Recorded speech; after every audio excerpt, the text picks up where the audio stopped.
प्यारे नबी मोहम्मद सल्लल्लाहु अलैहि वसल्लम के बचपन के दिन थे। मक्का की तपती धूप और हवा में उड़ती धूल गलियों को भर रही थी। भूख से निढाल कदमों के साथ आप सल्लल्लाहु अलैहि वसल्लम चल रहे थे कि दूर अब्बू जहल का खजूरों का बाग नजर आया। अब्बू जहल एक यहूदी आदमी के साथ मिलकर खजूरों को एक बोरी में भर रहा था। नबी मोहम्मद सल्लल्लाहु अलैहि वसल्लम बहुत भूखे थे, इसलिए 2 खजूरों की उम्मीद लिए धीरे धीरे बाग की तरफ बढ़ने लगे। जब वहां पहुंचे तो अदब से सलाम किया, अस्सलामु अलैकुम चाचा जान, और नरमी से कहा, मुझे बहुत भूख लगी है, क्या आप मुझे 2 खजूरें दे सकते हैं? अब्बू जहल ने घृणा भरी नजरों से देखा और बोला, मैं तुझे खजूर दे सकता हूं, लेकिन एक शर्त है, वो जो यहूदी खड़ा है उसकी बोरी तू अपने सर पर रखकर मेरे घर तक पहुंचा दे, तब खजूर मिलेगी। बिना देर किए नबी सल्लल्लाहु अलैहि वसल्लम उस यहूदी के पास गए। यहूदी हैरानी से बोला, ऐ मोहम्मद, तुम यहाँ क्यों आए हो? नबी सल्लल्लाहु अलैहि वसल्लम ने फरमाया, मैं ये बोरी अपने सर पर रखकर ले जाना चाहता हूँ। वो चौंक गया, इतनी छोटी उम्र में क्या तुम ये बोरी उठा सकोगे? नबी सल्लल्लाहु अलैहि वसल्लम ने मुस्कुराकर फरमाया, हाँ, यकीनन उठा सकूंगा। फिर धूल से सने बदन और थके हुए जिस्म के साथ बोरी सर पर रखी और चल पड़े। छोटे छोटे कदम, थका हुआ जिस्म, मगर चेहरे पर एक अजीब रूहानी सुकून था। अब्बू जहल और वो यहूदी शख्स पीछे पीछे चल रहे थे। कुछ देर बाद बोरी अब्बू जहल के घर के सामने रख दी गई। यहूदी ने वो बोरी अंदर रख दी। नबी सल्लल्लाहु अलैहि वसल्लम ने फरमाया, चाचा जान, अब मुझे खजूर दीजिए। अब्बू जहल ने एक खजूर आप सल्लल्लाहु अलैहि वसल्लम को दे दी। फिर आपने नरमी से फरमाया, क्या आप एक और खजूर नहीं देंगे? ये मासूम सी गुजारिश अब्बू जहल के अंदर की आग को जैसे और भड़का गई। गुस्से में भरकर उसने एक जोरदार थप्पड़ नबी सल्लल्लाहु अलैहि वसल्लम के चेहरे पर मार दिया, और उसी लम्हे जैसे सूरज डूब गया हो, आसमान फट पड़ा हो, हवा थम गई हो और पहाड़ भी रो पड़े हो। एक मासूम बच्चे पर ऐसा जुल्म। अब्बू जहल हंसते हुए अपने घर चला गया। मगर तभी खजूर की बोरी खोली गई और चौंकाने वाला मंजर सामने आया। सारी खजूरें छोटे छोटे पत्थरों में बदल चुकी थीं। ये देखकर वो यहूदी स्तब्ध रह गया। आंखें फैल गईं, जबान खामोश हो गई। वो भागा भागा अपने सरदार को ये खबर देने चला गया। उधर अब्बू जहल घर से बाहर आया और ताना देते हुए बोला, ऐ मोहम्मद, तू तो बहुत बड़ा जादूगर निकला, तूने मेरी खजूरों पर जादू कर दिया। नबी सल्लल्लाहु अलैहि वसल्लम ने सर झुकाकर बहुत नरमी से कहा, चाचा जान, मुझे तो कुछ मालूम नहीं। ये सुनते ही अब्बू जहल ने एक और थप्पड़ मारा। उसकी आवाज जैसे आसमान को चीर गई। सब कुछ थम गया और उस मासूम की आंखों से एक आंसू लुढ़क गया। मगर देखिए, क्या शफकत थी, क्या रहमत थी।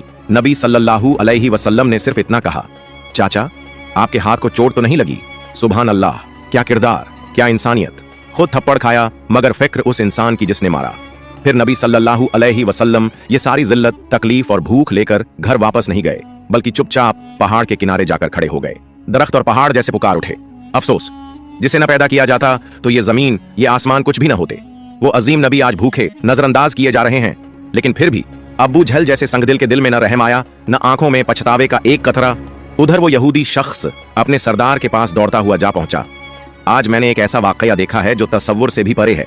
वो यहूदी अपने सरदार से कह रहा था, अब्दुल्लाह के बेटे मोहम्मद सल्लल्लाहु अलैहि वसल्लम में कोई ऐसी ताकत है कि बस एक तमाचा लगने पर सारी खजूरें पत्थर बन गईं। आप ही बताइए, क्या ये जादू हो सकता है या फिर कोई इलाही ताकत है?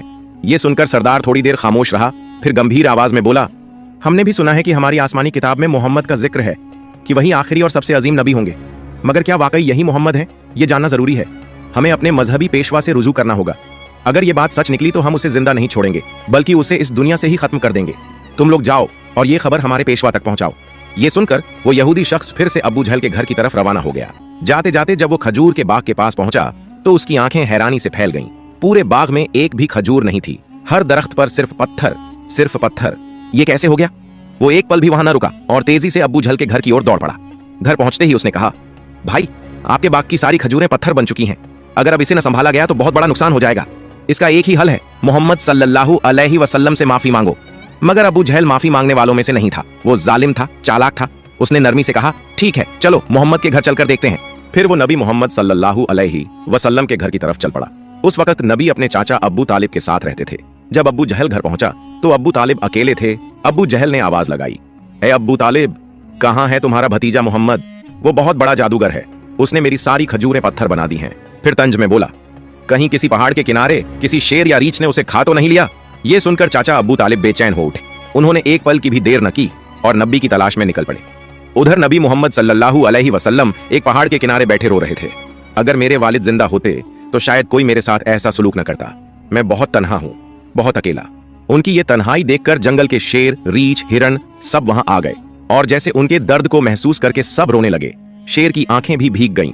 वो कहने लगे, या रसूल अल्लाह रहमतुल लिल आलमीन, ये तमाचा जैसे हमें लगा है, आप अब न रोइए, ये आंसू हम बर्दाश्त नहीं कर पा रहे। कुछ ही लम्हों में चाचा अब्बू तालिब वहां पहुंच गए।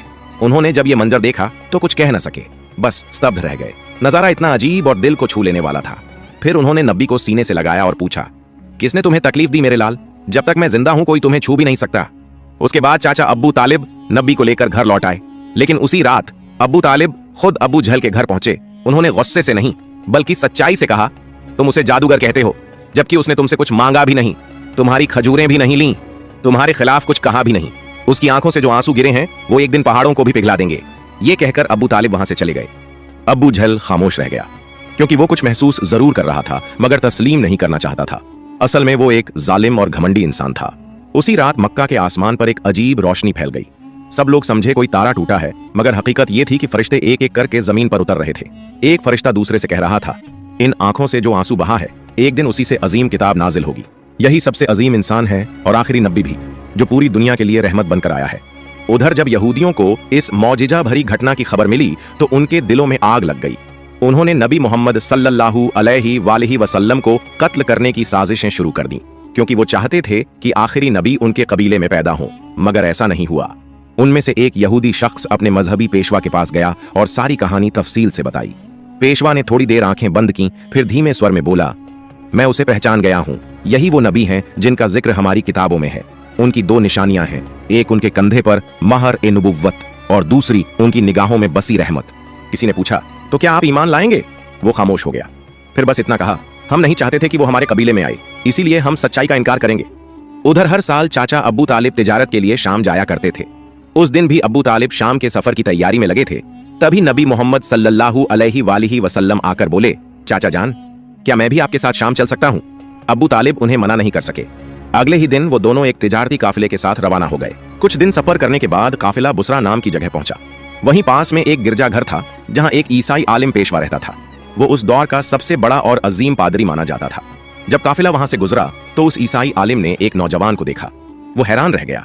उस लड़के के सर पर एक बादल का टुकड़ा साया किए चल रहा था। जहां वो चलता बादल भी साथ चलता। उसे यकीन हो गया कि इस काफिले में ही आखिरी जमाने का नबी मौजूद है। फौरन उसने अपनी किताबें निकाली, पढ़ा, देखा और पक्की तस्दीक कर ली। उसने जल्दी से अपने एक आदमी से कहा, जाओ इस काफिले के सारे लोगों को यहां बुलाओ, उन्हें दावत पर बुलाओ। वो आदमी गया और काफिले वालों से बोला, भाइयों, हमारे पेशवा ने आप सबको खाने पर बुलाया है, कृपया स्वीकार करें। सब लोग उस गिरजाघर में पहुंचे। पेशवा ने सबको अच्छी दावत दी। कुछ देर बाद उसने अब्बू तालिब से कहा, ऐ काफिले के सरदार, लगता है इस बच्चे के माँ बाप अब इस दुनिया में नहीं हैं। अब्बू तालिब ने कहा, जी हाँ, आप सही समझे, अब इसकी देखभाल मैं कर रहा हूं। पेशवा ने गंभीरता से कहा, याद रखो, तुम्हारा भतीजा अल्लाह का आखिरी नबी है। उसकी पीठ पर महर नबुव्वत है, उसकी आंखों में रहमत है। उसे कभी अकेला मत छोड़ना। अगर यहूदियों और नसाराओं को पता चल गया तो वो उसे जान से मारने की कोशिश करेंगे। अब्बू तालिब ने हैरानी से पूछा, आपको यह सब कैसे मालूम हुआ? पेशवा ने जवाब दिया, मैंने हमारी किताबों में इस वाकये की तफसील पढ़ी है। अब जाओ और मोहम्मद को मेरे पास ले आओ। अब्बू तालिब उन्हें लाने रवाना हुए। तभी पेशवा ने देखा कि एक दूसरा काफिला उस जगह से गुजर रहा है।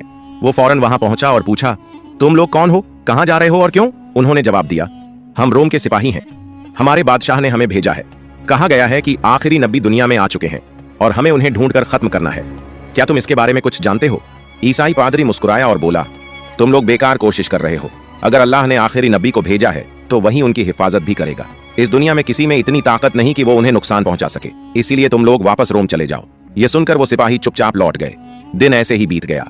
रात को ईसाई पादरी ने अब्बू तालिब को गिरजाघर बुलाया और कहा, ऐ काफिले के सरदार, देखा मेरी बात सच निकली ना? यहूद और नसारा आखिरी नबी के पक्के दुश्मन हैं। अगर वो किसी तरह उन्हें मिल जाए तो यकीनन जान से मारने की कोशिश करेंगे।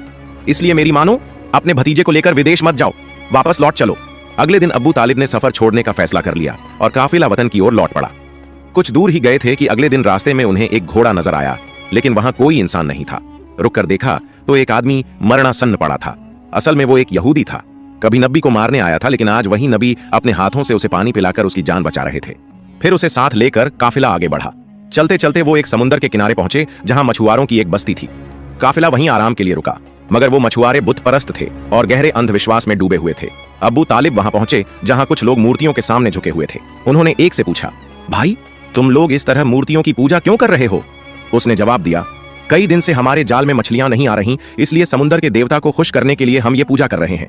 उधर नबी करीम ने देखा कि एक बड़ी मूर्ति के पास एक औरत और उसका बच्चा जंजीरों से बंधे हुए हैं। उन्हें कुर्बानी के लिए बांधा गया था। मछुआरों का मानना था कि ऐसा करने से देवता खुश होगा और मछलियां वापस आ जाएंगी। तब नबी करीम धीरे से वहां पहुंचे और मां बेटे को उन जंजीरों से आजाद कर दिया। उसी पल एक मछुआरा आया और घबराकर बोला, जिन्हें का कुर्बानी देने के लिए बांधा था उन्हें कोई बच्चा आजाद कर गया है। यह सुनकर सब लोग गुस्से में नबी को पकड़ने दौड़े। अबू तालिब उन्हें रोकने के लिए आगे बढ़े। तभी सबकी आंखों ने एक अजीब नजारा देखा।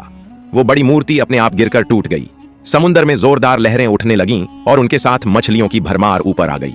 मछुआरे जाल डाल डालकर मछलियां पकड़ने लगे और खुशी से झूम उठे। ये सब देखकर अबू तालिब दंग रह गए। असल में नबी करीम उस वक्त समुद्र किनारे खड़े होकर अपने रब से दुआ कर रहे थे और उसी दुआ की बरकत से अल्लाह ताला ने समुद्र को मछलियों से भर दिया। फिर काफिला मक्का की तरफ रवाना हो गया। मक्का पहुंचने के बाद नबी करीम अपने चाचा अबू तालिब की बकरियां चराया करते थे। एक दिन बकरियां चराकर लौटते वक्त नबी करीम ने देखा एक जगह गुलामों और लौंडियों की मंडी लगी है। मर्दों को गर्म लोहे से जलाया जा रहा था और औरतों को ऊंचे दामों पर बेचा जा रहा था। यह मंजर देखकर नबी का दिल कांप उठा, आंखें भर आईं। उधर उनके एक चाचा अबू लहब गुलामों की खरीद फरोख्त करते थे। वो एक बेगुनाह लौंडी को बहुत महंगे दामों में बेच रहे थे। तभी उसी लौंडी का शौहर दौड़ता हुआ आया और बोला, हुजूर आप ये जुल्म मत कीजिए, हमें माफ कर दीजिए। वो बड़ी बेबसी और गिड़गिड़ाहट से रोने लगा, लेकिन अब्बू लहब उसकी एक न सुन रहे थे। इसी वक्त हमारे रहमत वाले नबी वहां पहुंच गए। आपने अपने चाचा से फरमाया, चाचा इस औरत को मत बेचिए। अब्बू लहब ने घूरते हुए कहा, मैंने इसे बहुत महंगे दाम में खरीदा है, अगर तुम इसकी कीमत अदा कर दो तो ले जाओ। तब नबी करीम ने बिना कुछ कहे उसकी कीमत अदा कर दी और उसी दिन वो औरत हमारे प्यारे नबी की वजह से आजाद हो गई। प्यारे दोस्तों, ये सुनकर जरा सोचिए, हमारे नबी मोहम्मद सल्लल्लाहु अलैहि वसल्लम, वो हस्ती जो रातों को जाग जाग कर उम्मत के लिए दुआएं करते थे, वो हस्ती जो भूखे रहते मगर दूसरों को खिला देते, वो हस्ती जो पत्थरों से झकमी हुई मगर बद्दुआ न दी, वो हस्ती जिसने अपनी जान, अपना आराम, अपना सुकून कुर्बान कर दिया सिर्फ इसलिए कि हम ईमान वाले बन जाएं। लेकिन हम आज जरा अपना हाल देखें कि क्या हमने अपने नबी मोहम्मद सल्लल्लाहु अलैहि वसल्लम का हक अदा किया? क्या हमने उनकी सुन्नत को अपनी जिंदगी में अपनाया या हमने दुनिया की मोहब्बत में उनके अहकाम भुला दिए? प्यारे दोस्तों, आज वादा करो कि हम अपने नबी मोहम्मद सल्लल्लाहु अलैहि वसल्लम की इज्जत करेंगे, उनके दीन को मजबूती से पकड़ेंगे और अपनी जिंदगी में हर मुमकिन कोशिश करेंगे कि उनकी तालीमात पर अमल करें और इस